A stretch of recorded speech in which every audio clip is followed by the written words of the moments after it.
क्या आपको lab diagnosis of TB समझने में दिक्कत आ रही है? क्या आपको नोट्स बनाने में हार्ड लग रहा है, या तो आपको याद नहीं रह रहा है लैब डायग्नोसिस ऑफ टीबी? तो कॉन्ग्रेट्स, आपने सही वीडियो पे क्लिक किया है। आइए देखते हैं, समझते हैं lab diagnosis of TB in a simple way. And please friends, do watch this video till the end, because something special, that is summary, is also there in the end. So welcome back to Shiji classes, and in this video we are going to discuss the lab diagnosis of TB. So take your seat along with your brain. Lab diagnosis of TB, इसमें 7 methods है। एक एक करके हम इसको अच्छे से समझेंगे। सबसे पहला स्पेसिमेन कलेक्शन। हमें स्पेसिमेन कलेक्ट करना पड़ेगा जो पल्मोनरी टीबी के अंदर स्पूटम होगा, और एक्स्ट्रा पल्मोनरी टीबी के अंदर स्पेसिफिक साइट्स जैसे कि CSF, spinal, pericardial, pleural biopsy, pleural fluid और ब्लड होगा। तो एक एक करके हम अच्छे से समझते हैं। पल्मोनरी टीबी के अंदर हम 2 स्पूटम सैंपल्स कलेक्ट करेंगे। सबसे पहला होगा स्पॉट सैंपल। जो पेशेंट जिस दिन आया है OPD में, तभी हम उसका on the spot sputum collect कर लेंगे। और दूसरा है अर्ली मॉर्निंग सैंपल, वो दूसरे दिन ऑन द नेक्स्ट डे वो कलेक्ट करेंगे। ब्रोंकियो अल्वेओलर लवाज उसी टाइम करेंगे जब हमें स्पूटम बहुत ही स्मॉल अमाउंट में मिला हो। और स्मॉल पीबीज के अंदर हम लोग गैस्ट्रिक लेवेज करेंगे, बिकॉज के वो लोग स्पूटम स्वेलो कर लेते हैं, इसलिए हम गैस्ट्रिक लेवेज करेंगे, तो उसमें स्पूटम का सैंपल भी आ जाएगा।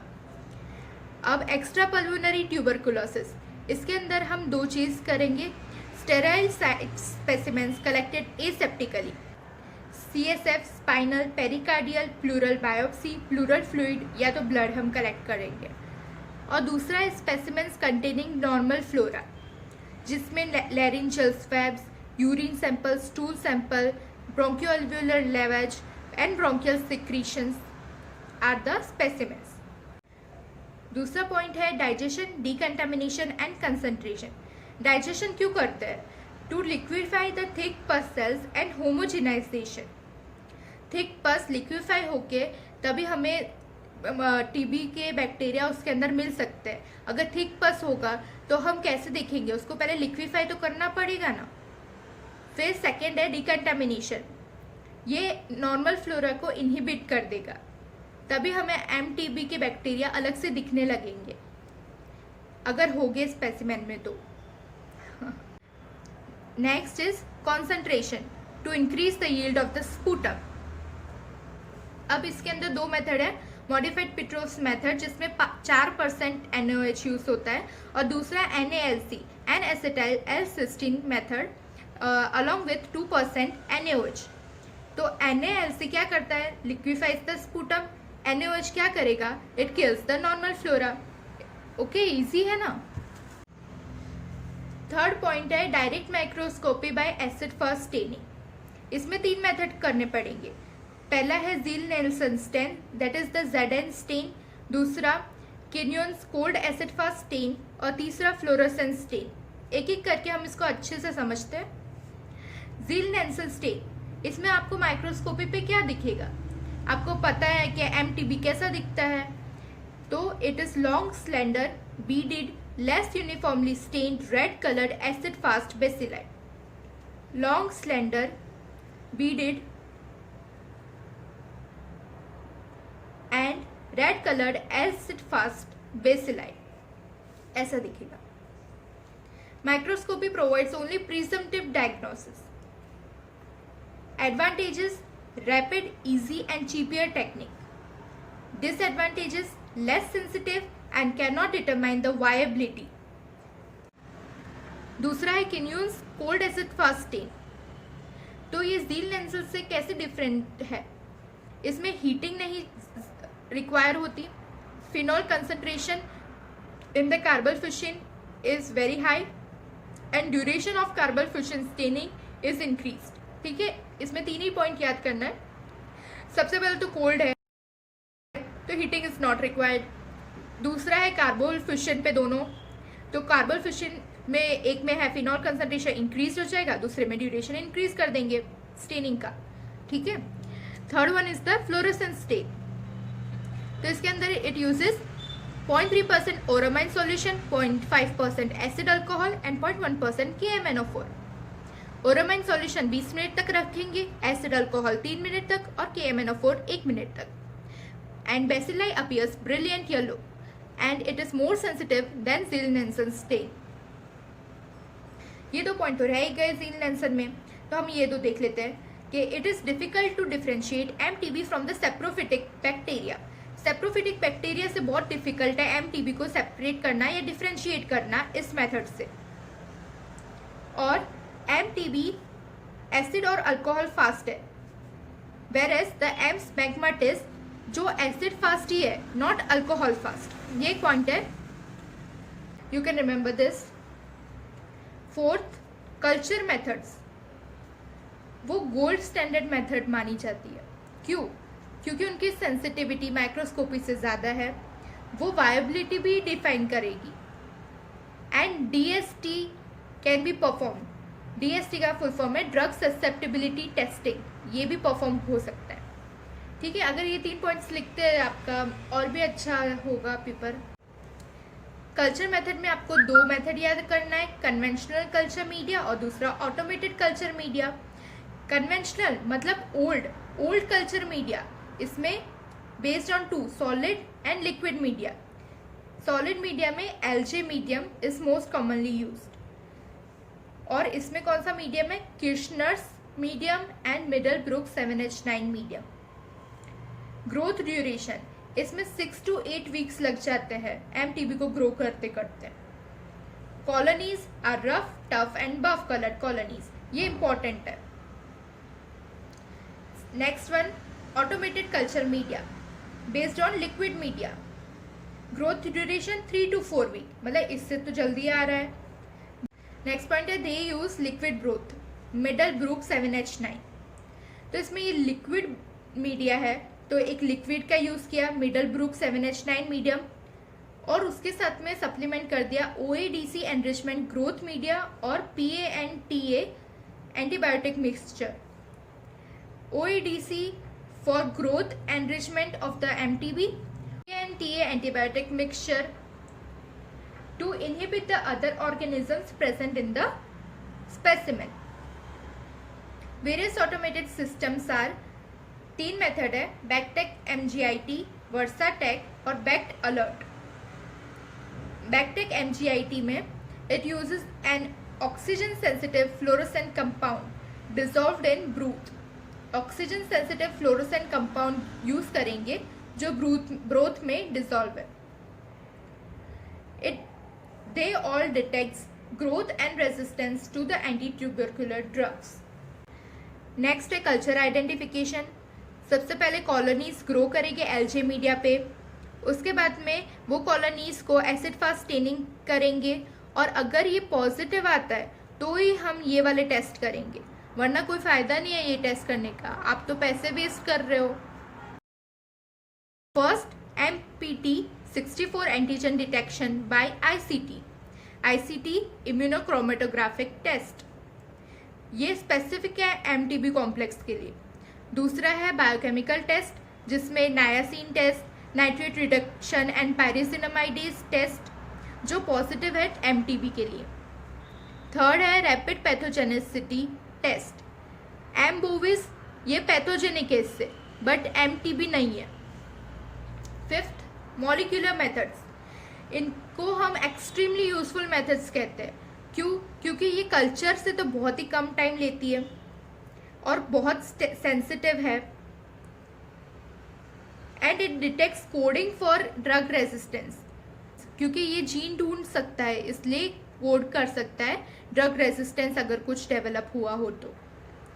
Use for epidemiological typing of the strains. PCR, nested PCR targeting this gene IS6110 gene was most commonly molecular test used earlier।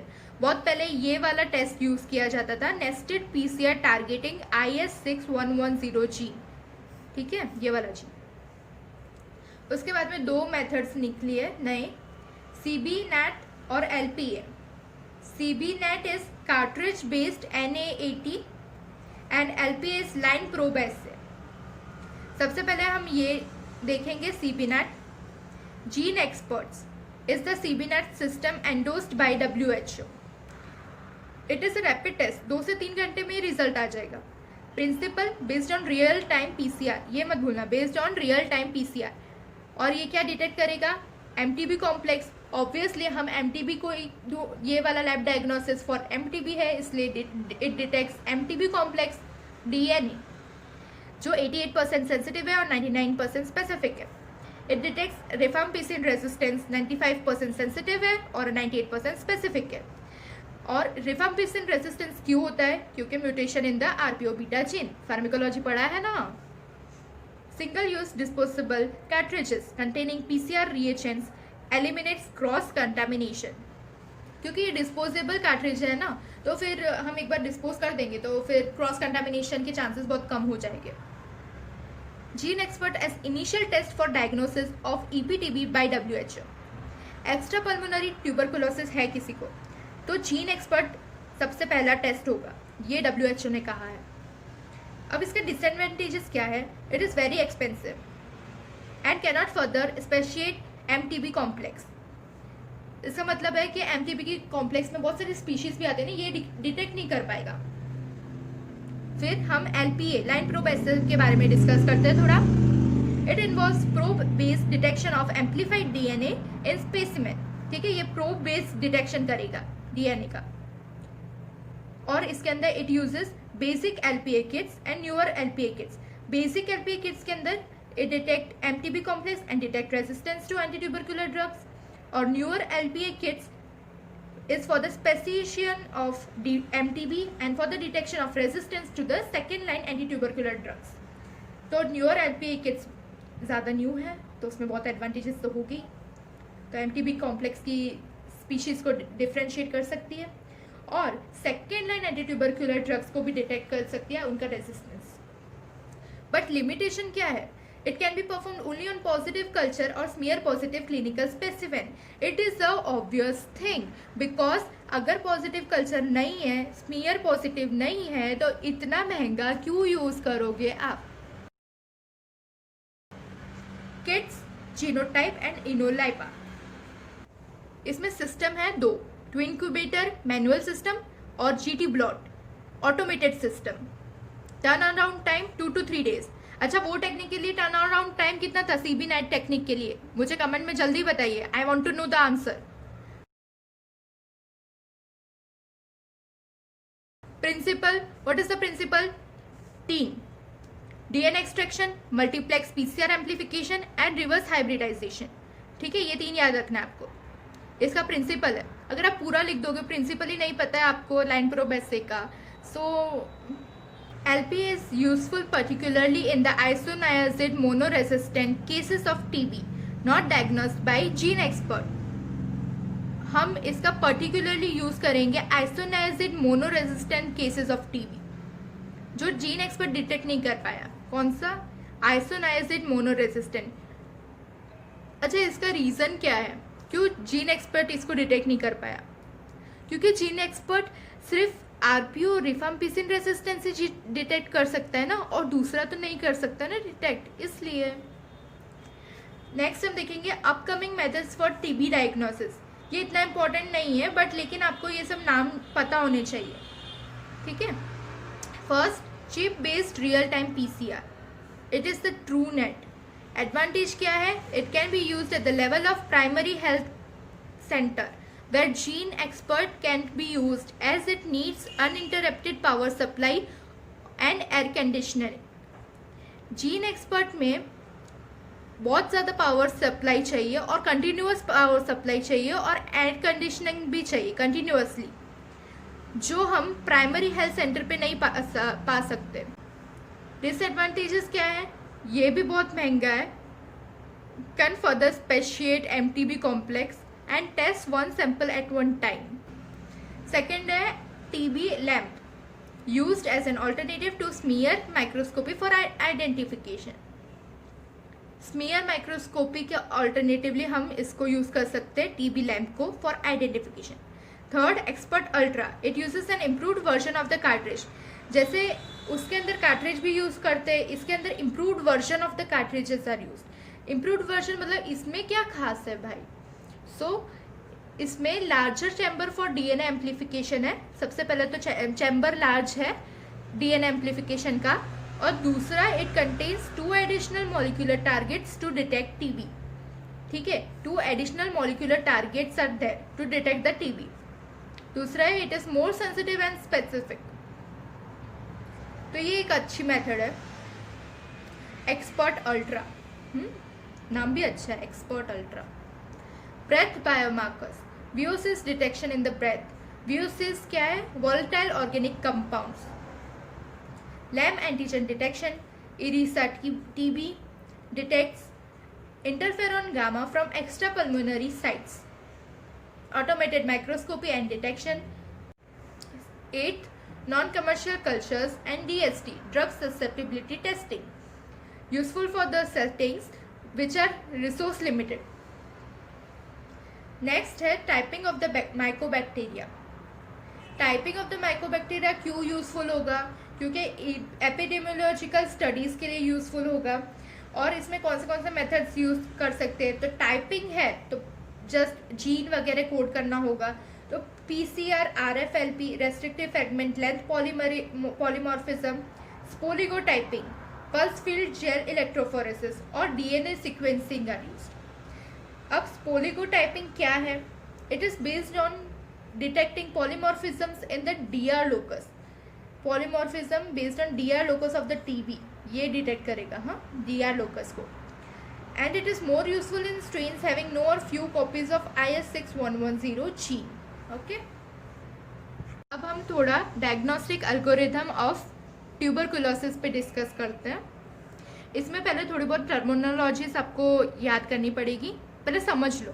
Presumptive TB patient वो पेशेंट है जिसके अंदर साइन या सिम्टम्स सजेस्टिव ऑफ टीबी हो, जैसे कि कफ हो रहा है 2 हफ्ते से भी ज़्यादा, फीवर हो रहा है 2 हफ्ते से ज़्यादा, वेट लॉस हो रहा है बहुत ज़्यादा, हिमोप्टिसिस हो रहा है, और कुछ भी चेस्ट एक्सरे के अंदर एबनॉर्मेलिटी दिख रही है। ठीक है, next presumptive DRTB, drug resistant TB. ये वो वाले पेशेंट है जो पहले जो फर्स्ट लाइन ड्रग की ट्रीटमेंट से फेल हो गए हो, या तो फिर पीडियाट्रिक टीबी नॉन रिस्पॉन्डर्स हो, या तो टीबी पेशेंट जो डीआरटीबी के केसेस के अंदर कांटेक्ट हुआ हो उनका, और टीबी पेशेंट जो ट्रीटमेंट चल रही है फिर भी उनका स्पूटम पॉजिटिव आ रहा है टीबी के लिए। फर्स्ट लाइन ड्रग से उनकी ट्रीटमेंट चल रही है फिर भी उनका स्पूटम पॉजिटिव आ रहा है, तो ये वो वाले पेशेंट है प्रिजम्पटिव डीआरटीबी। और या तो फिर टीबी पेशेंट विथ HIV को इन्फेक्शन। ठीक है, इसमें बहुत सारी है कंडीशन, पर आपको समझ आ गया ना कि ये प्रिजम्पटिव डीआरटीबी क्या है, बस। सो अब हम चार्ट को फॉलो करते हैं और देखते हैं diagnostic logarithm of tuberculosis. Okay, तो सबसे पहले आप ये वाला देख लो, ये सेट कर लेते हैं। PLHA, pediatric extrapulmonary tuberculosis, presumptive DRTB जैसे पेशेंट्स हो उनको हम डायरेक्टली CB नाट करवा देंगे। ठीक है, उसके बाद की प्रोसेस हम देखते हैं, बट इनको डायरेक्टली CB नाट करवा देंगे। पर जो प्रिजम्पटिव टीबी पेशेंट है उनका हम स्मीयर एक्सजामिनेशन करेंगे और चेस्ट एक्सरे लेंगे। तो अब इसमें 3 पॉसिबिलिटीज बनेगी। स्मीयर पॉजिटिव आ रहा है, और अगर चेस्ट एक्सरे रिपोर्ट कुछ भी आई हो बट स्मीयर पॉजिटिव है तो आपको कंफर्म हो गया कि टीबी है। स्मीयर नेगेटिव है पर चेस्ट एक्सरे बता रहा है कि हाँ उसको टीबी हो सकता है, चेस्ट एक्सरे में ऐसी फाइंडिंग्स आई हुई हो, तो फिर आपको CB नाट करना चाहिए। स्मीयर और CXR दोनों ही नेगेटिव आ रहे हैं, कुछ साइन भी नहीं है, टीबी की कोई फाइंडिंग्स नहीं आ रही है, तो हमको CB नाट ही करना पड़ेगा। CB नाट करेंगे, इसमें 2 पॉसिबिलिटी है, MTB डिटेक्ट हो जाएगा या तो नहीं होगा। अगर डिटेक्ट हो जाता है तो फिर RIF स्टेटस चेक करना होता है। RIF स्टेटस मतलब रिफाम्पिसिन का स्टेटस देखना पड़ेगा। सो 3 स्टेटस है RIF सेंसिटिव, अगर वो सेंसिटिव है RIF से, रिफाम्पिसिन से, तो उसको ये वाली दवाई दे दो। अगर RIF रेजिस्टेंट है तो रेजिस्टेंट वाले डिपार्टमेंट में इन्फॉर्म कर दो। और अगर इंटरमीडिएट है तो फिर आप रिपीट करो CB नैट सेकेंड सैंपल पर। और फिर भी अगर इंटरमीडिएट आ रहा है दूसरे सैंपल पर, तो उसका फ्रेश सैंपल कलेक्ट करो और लिक्विड कल्चर के लिए कलेक्ट करो, या तो लाइन प्रोब ऐसे के लिए। ठीक है, अब MTB डिटेक्टेड और उसके जो भी है वो हमने देख लिया। बट अगर MTB डिटेक्ट ही नहीं हुआ तो अब क्या करेंगे? अब हम क्लिनिकल सस्पेंशन देखेंगे। अगर वो हाई आ रहा है यस, तो क्लिनिकली आपको TB है। अगर नो आ रहा है तो प्लीज कंसिडर ऑल्टरनेट डायग्नोसिस, उसको कुछ और है, उसको TB नहीं है। लास्ट में हम ये दो चीज देख लेते हैं। मैंने ये कहा था कि CXR that are chest x rays suggestive of TB। इसके अंदर क्या क्या फाइंडिंग्स है, तो थोड़ा बहुत आपको पता रहना चाहिए कि चेस्ट एक्सरे में TB की फाइंडिंग्स क्या है। मिलियरी शेडोज दिखेगा, हाइलर और मीडियास्टिनल लिम्फेडेनोपैथी होगा, फाइब्रोक्रेविटेटरी शेडोज दिखेंगे। For paediatric presumptive pulmonary TB, CB NAAT is directly performed, and if MTB is not detected then chest X-ray and TST is done। TST क्या है? Tuberculin skin test. अब हम last part पे आ गए हैं, diagnosis of the latent TB। अब last की दो मेथड्स हैं। लेटेंट TB को डायग्नोस कैसे करें? तो हमें लेटेंट TB को डायग्नोस करने के लिए टाइप 4 हाइपर सेंसिटिविटी रिएक्शंस करवाने पड़ेंगे। तो फर्स्ट है tuberculin test and second one is the interferon gamma release assay. सबसे पहले ट्यूबरक्यूलिन टेस्ट करते हैं। सबसे पहले तो एंटीजन्स यूज्ड। कौन से एंटीजन यूज्ड होते हैं? OT and PPD। What is OT? Old tuberculin antigen. And what is PPD? Purified protein derivative antigen.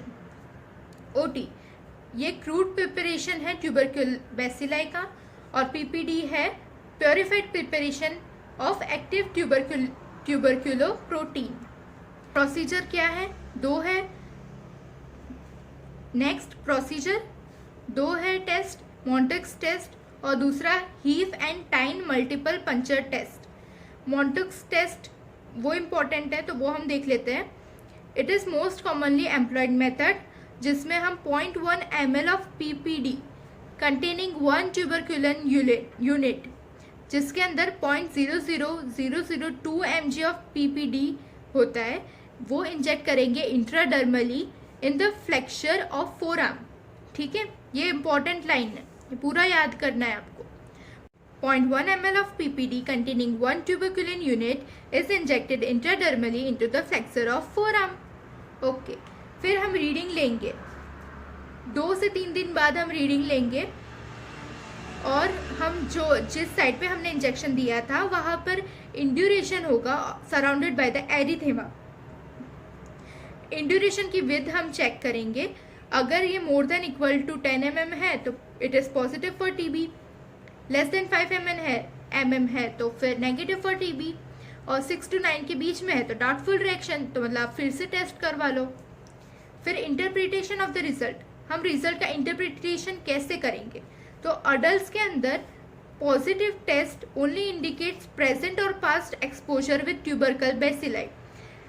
Present या तो अब्यूज का इन्फेक्शन है, या तो पास्ट का एक्सपोजर हुआ होगा उसका ट्यूबरकल बैसिलाई से, तो वो ही पॉजिटिव टेस्ट कहलाएगा। And it does not confirm the presence of active stage of disease. अभी उसको एक्टिव डिसीज है या नहीं है वो कंफर्म नहीं करेगा। Hence only used as an epidemiological marker। Okay, children के अंदर positive test indicates active infection, hence used as an diagnostic marker। सिर्फ चिल्ड्रन के अंदर ही ये अगर एक्टिव इन्फेक्शन है तो ही पॉजिटिव बताएगा, इसलिए ये डायग्नोस्टिक मार्कर के लिए यूज किया जाता है in the childrens. False positive, इसका मतलब है कि it wrongly results as positive. उसको नहीं है MTB पर फिर भी वो पॉजिटिव बता रहा है। तो ऐसा क्यों होता है कि टेस्ट नेगेटिव है फिर भी पॉजिटिव बता रहा है? So after the BCG vaccination or non-tuberculous mycobacterium infection, it can give false positive result.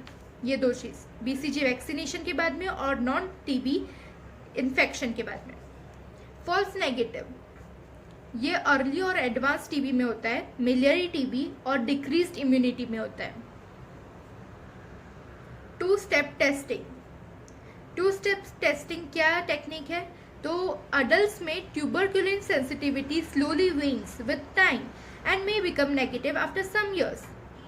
Adult में ट्यूबरक्यूलिन सेंसिटिविटी धीरे धीरे कम होने लगती है और कुछ सालों बाद तो नेगेटिव हो जाता है ये टेस्ट के लिए, मतलब सेंसिटिविटी 0. सो इन एडल्ट के अंदर हम फर्स्ट टेस्ट करेंगे और उसके बाद में 1 से 2 हफ्ते के बाद में एक रिपीट टेस्ट करेंगे, क्योंकि इसके बाद में फिर एक बूस्टर इफेक्ट आ जाता है और strong positive reaction of more than 20 mm size of induration दिखाई देता है.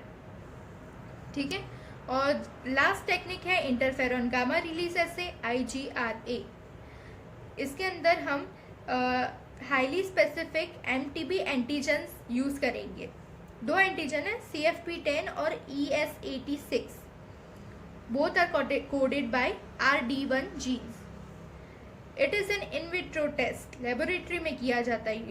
सबसे पहले हम इसका प्रिंसिपल समझ लेते हैं.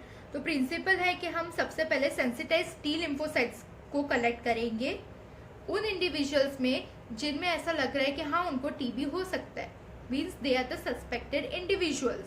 उनमें से हम सेंसिटाइज T लिम्फोसाइट्स कलेक्ट करेंगे और फिर ये वाले एंटीजन से एक्सपोज कर देंगे. और अगर उसको है तो फिर high level of interferon gamma release होगा T लिम्फोसाइट्स से, जो पॉजिटिव कर देगा इंडिकेट कि इसको MTB है, लेटेंट MTB. एडवांटेजेस क्या है? ये हाईली स्पेसिफिक टेस्ट है and there are no false positive results. इसमें कभी फॉल्स पॉजिटिव रिजल्ट्स नहीं आएंगे. ये बात मुझे भी बहुत अच्छी लगी इसकी, इंटरफेरॉन गामा रिलीज से. Good. Now a quick summary of lab diagnosis of TB. सबसे पहले specimen collection in pulmonary TB, extra pulmonary TB. In pulmonary TB, 2 sputum collected, spot sample, early morning sample and bronchoalveolar lavage. In small babies, gastric lavage. In the extrapulmonary TB, sterile site specimens are used and specimens containing normal flora are used.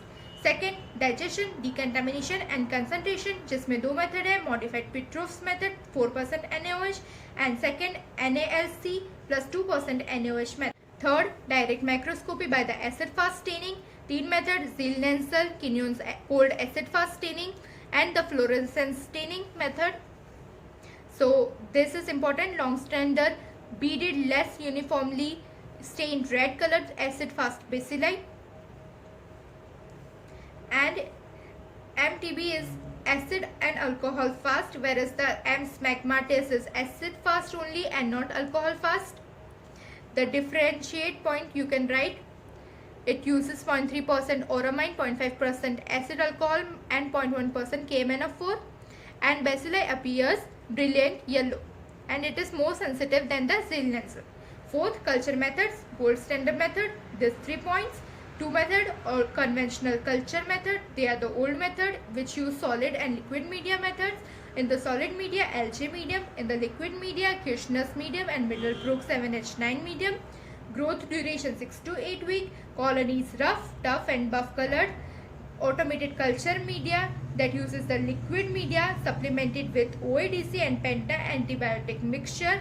Growth duration 3 to 4 weeks. Various automated systems. They are Bactec, MGIT, Versatec and Bact Alert. Next, culture identification. Colonies grown on Algae media and first subjected to the acid fast stain. अगर positive आए तो ये 3 test करेंगे. कौन से 3 test? MPT64 antigen detection by ICT, biochemical test and rapid pathogenicity test. Fifth, molecular method. They are extremely useful method. क्यों है? क्योंकि इसके 4 पॉइंट्स आपको याद रखने हैं. Less time needed, more sensitive, detects coding for drug resistance and used for epidemiological typing of strains. PCR, कौन सा gene? IS6110 gene and it was used earlier. CBNAT और line probe assay, cartridge based and line probe assay. इसमें हम gene Xpert सिफिट्स is the CBNAT system endorsed by WHO. It is rapid, takes 2 to 3 hours, and line probe assay takes how much days? Tell me in the comment section quickly. Principle based on real time PCR, ठीक है, ये वाला मैंने point आपको याद करने का बोला था कि it is based on real time PCR, detects MTB complex and detects rifampicin resistance. Okay, and gene expert is the initial test for diagnosis of EPTB by WHO. Line probe assay, it involves probe based detection. Basic LPA kits use होता है, newer LPA kits are available. इसके limitation क्या है? Positive culture या smear positive clinical specimen है तो ही ये perform करे, फालतू में पैसे वेस्ट ना करे. Principle DNA extraction, multiplex PCR amplification and reverse hybridization, और पर्टिकुलरली यूज करेंगे हम isoniazid monoresistant cases of TB not diagnosed by gene Xpert. Upcoming method क्या है? Chip based real time PCR, TB LAMP, Xpert Ultra, breath biomarkers, LAMP antigen detection, IRISA TB, automated microscopy and detection, non-commercial cultures and DST. After then that, typing of mycobacteria for epidemiological studies. Method used PCR, RFLP, sporicotyping, pulse field, gel electrophoresis and DNA sequencing. Diagnostic algorithm for tuberculosis, presumptive TB patient test, smear examination करेंगे, chest X-ray देखेंगे, positive आ रहा है माइक्रोबायोलॉजिकली confirm TB, negative आ रहा है और CXR suggestive of TB. उसमें हम क्या क्या देखेंगे? यस, अभी बोलो chest X-ray suggestive of TB. मैंने 3 साइंस बोली थी, यहाँ पे नहीं देखना है आपको. Come on, miliary shadows, fibrocavitatory lesions and third one is the lymphadenopathy of hilar and mediastinal lymph nodes. Okay, good. फिर smear and chest x-ray negative or not available, then CBNAT is perform. PLHA, pediatric EPTB, presumptive DRTB, directly CBNAT is performed. MTB detect हो गया और sensitive है तो दवाई दे दो, resident है तो इन्फॉर्म कर दो, इंटरमीडिएट है तो दूसरा सैंपल ले लो, उसमें भी इंटरमीडिएट आ रहा है तो दूसरा फ्रेश सैंपल ले लो, और लिक्विड कल्चर या लाइन प्रोब ऐसे के लिए यूज़ करो. अगर MTB डिटेक्ट नहीं हुआ तो क्लिनिकल सस्पेंशन देख लो, हाई है तो क्लिनिकली TB है. क्लिनिकली सस्पेंशन अगर हाई है तो it is diagnosed clinically that someone is having TB. Okay, and if it is no, then consider alternate diagnosis. Okay, CXR suggestive of TB, ये 3 मैंने आपको बताया, आपने मुझे नहीं बताया, मैंने ही आपको बताया. For pediatric presumptive pulmonary TB, CBNAT directly perform, MTB not detect हो रहा है तो फिर CXR और ट्यूबरकुलिन स्किन टेस्ट कर लो. Diagnosis of latent TB, 2 test है, tuberculin test, interferon gamma release assay. Tuberculin test में antigen used, OT and PPD. Procedure क्या है? मोटोक्स टेस्ट का most commonly used method, 0.1 ml of PPD containing 1 tuberculin unit is injected intradermally into the flexure of forearm. Okay, reading 2 से 3 दिन बाद. Induration देखेंगे, हाँ, और ये बात याद रखना, induration surrounded by the erythema. Erythema का विथ नहीं देखना है हमें, इंड्यूरेशन का विथ देखना है, ठीक है. More than equal to 10 mm positive. Interpretation of the result, adult में पॉजिटिव आया तो ये कंफर्म नहीं करेगा कि एक्टिव स्टेज ऑफ डिसीज है, क्योंकि ये प्रेजेंट और पास्ट एक्सपोजर बता सकता है. चिल्ड्रन के अंदर अगर पॉजिटिव आया तो it indicates active infection and used as a diagnostic marker. False positive क्यों आता है? आफ्टर BCG वैक्सीनेशन और after non TB infection. False negative किन केसेस में आता है? Early advance TB, miliary TB और डिक्रीज्ड इम्यूनिटी. 2 स्टेप टेस्टिंग क्या है वो मैंने आपको बता दी है. In adults tuberculin sensitivity slowly wanes with time and becomes negative, so we'll do the repeat test 1 to 2 weeks after so that it exerts a booster effect and gives a strong positive reaction. Second one is the interferon gamma release assay, IGRA, and it uses highly specific MTB antigens. कौन से 2 antigens है? CFP10 and ES86, both coded by RD1 genes. It is used as an in vitro test, और इसका principal क्या है, हमने सबसे पहले सेंसिटाइज टी लिम्फोसाइट्स लिए जो सस्पेक्ट इंडिविजुअल्स में, उसके बाद में हमने ये वाले एंटीजन सेट कर दिए, और अगर इसको एमटीबी है तो फिर इंटरफेरॉन गामा का रिलीज ज़्यादा होगा फ्रॉम द टी लिम्फोसाइट्स और ये सस्पेक्ट कर देगा लेटेंट टीबी। एडवांटेजेस क्या है, हाईली स्पेसिफिक है और फॉल्स पॉजिटिव रिजल्ट नहीं आता है। Okay, so guys, thank you very much and I hope you like the video, and if there are any queries please tell me in the comment section because this is the platform where we can communicate. Thanks for watching.